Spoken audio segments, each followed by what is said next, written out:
If I were to have to choose one person to blame for the wreck that has been made of our beautiful world and my life personally during the last 65 years, I would not have to think very hard. The worst perpetrator of them all is a man named Lewis Lapham, who was editor of Harper's Magazine in the 1980s.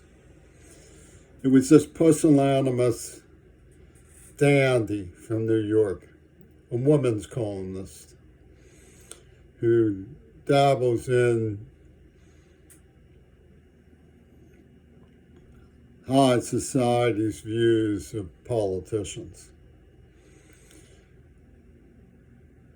who should have and could have said when they claimed to have found the Burston script, Jimmy Curry is the child of a humanist.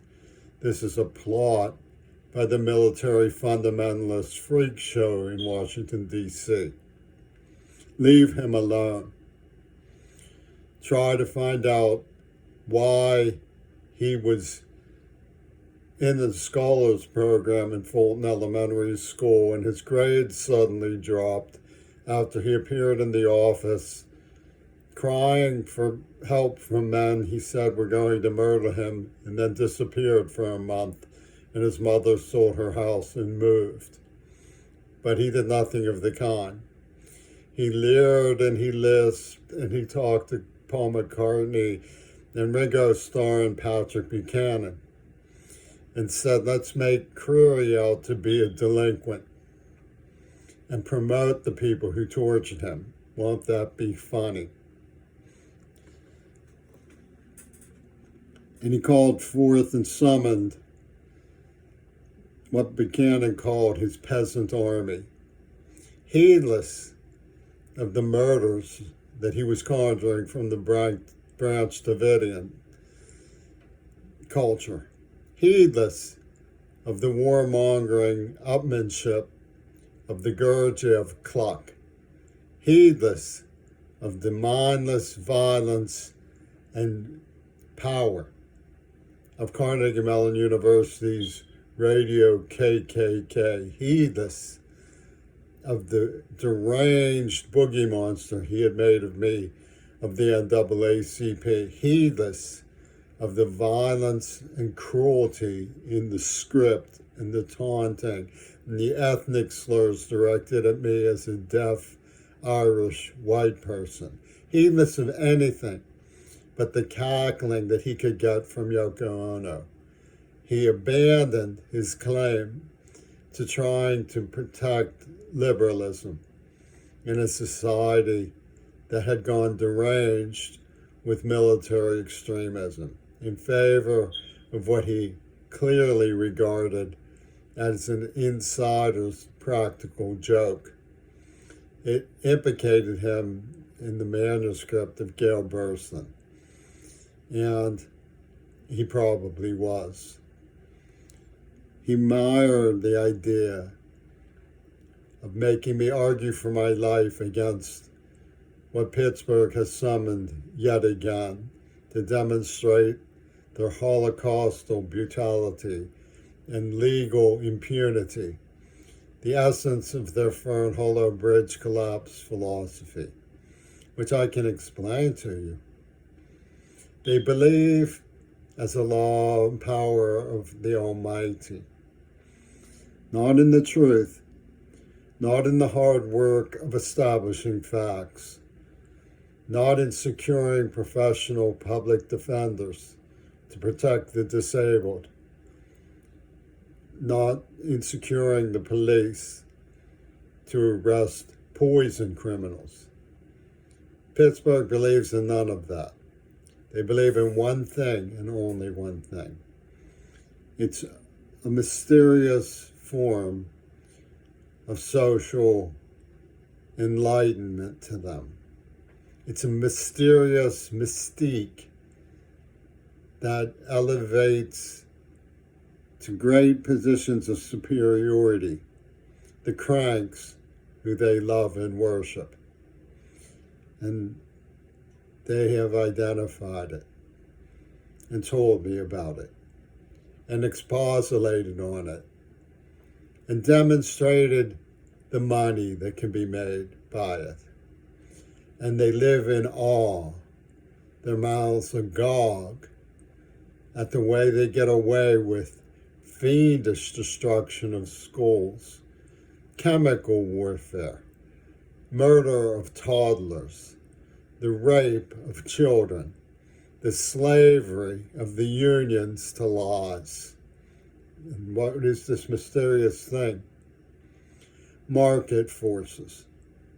What they got from the Branch Davidians with Timothy McVeigh demonstrates that the bombing of children in Gaza is nothing new to these miracle wonders from the University of Pittsburgh.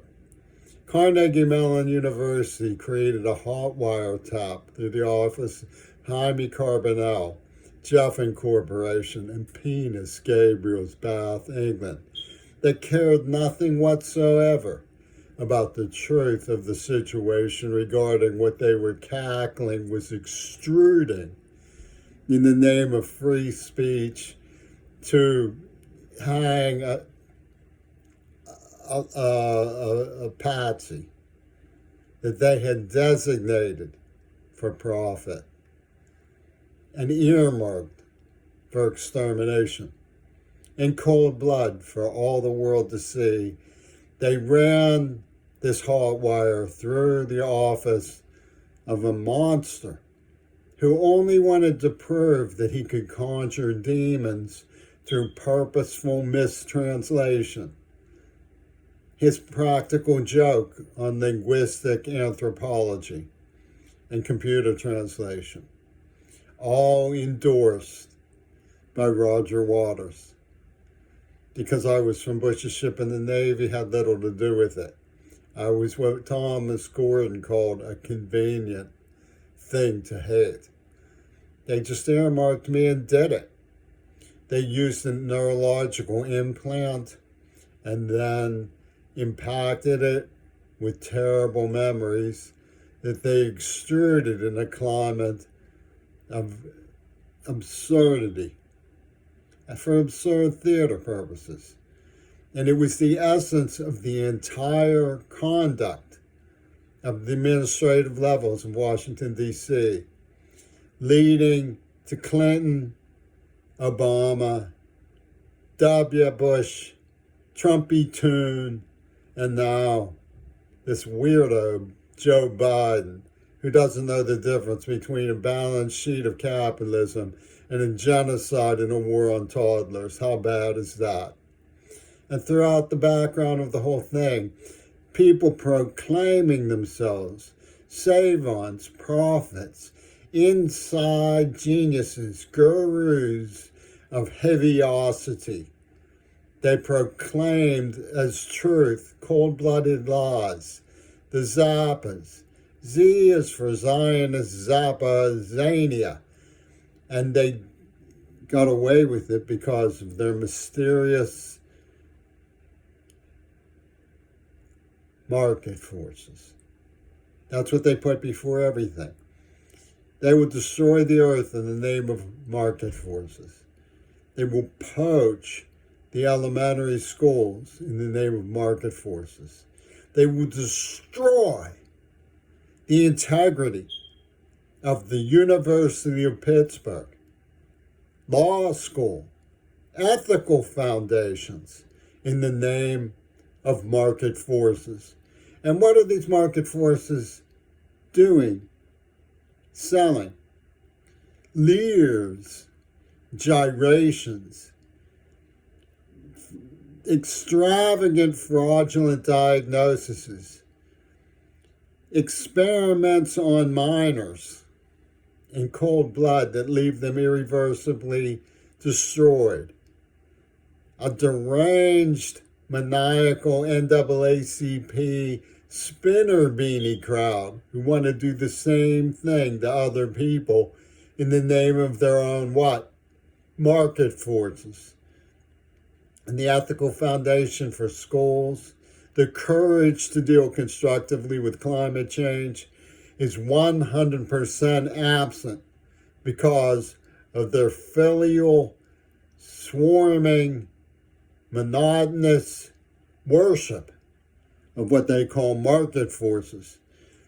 And they summon from the forbidden planet of mainstream media weirdos to sanction, in the name of their party religion, the massacre of completely innocent and normal people who we refuse to give the time of day or attempt to understand or apply anything like diplomatic courtesy to, because we have siphoned market forces that allow us to do that with weird impunity.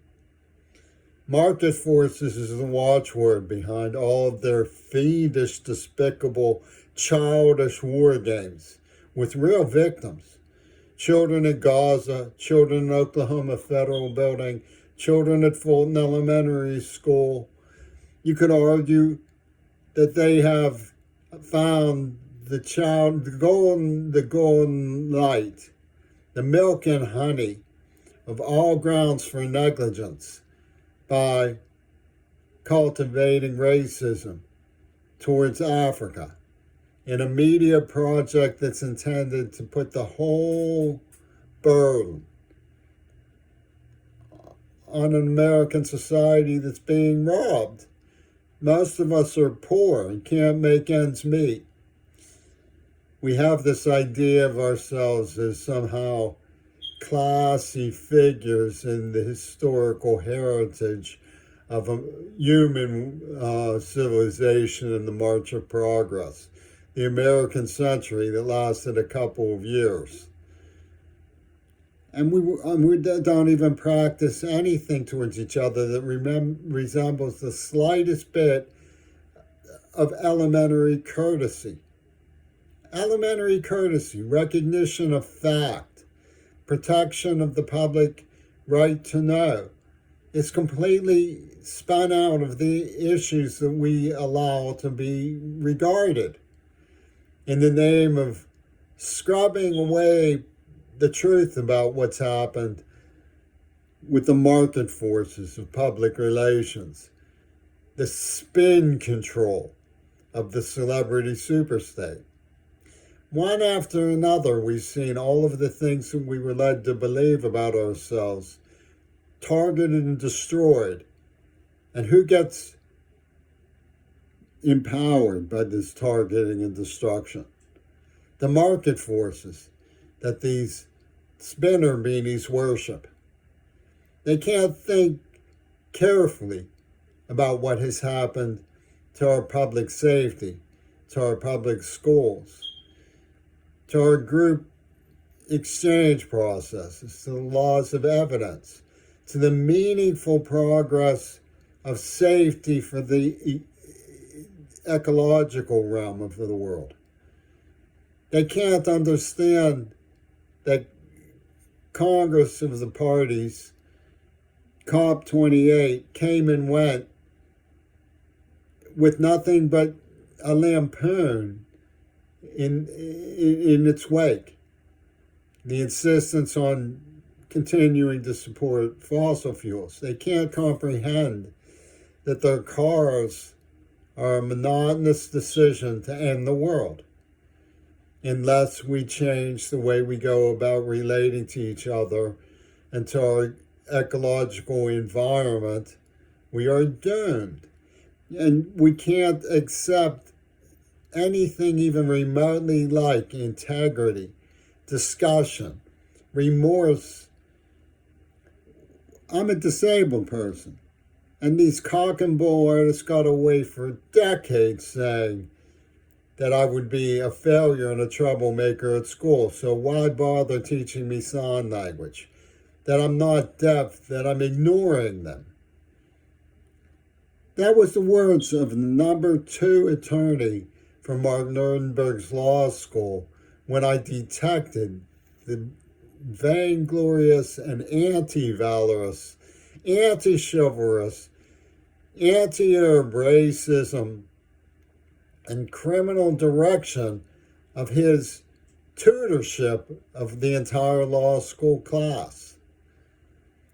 He said to me, "You're not deaf, you're ignoring me." What kind of thing is that for an Israeli to say to a deaf man who was tortured by them as a symbol of the America who they scorn?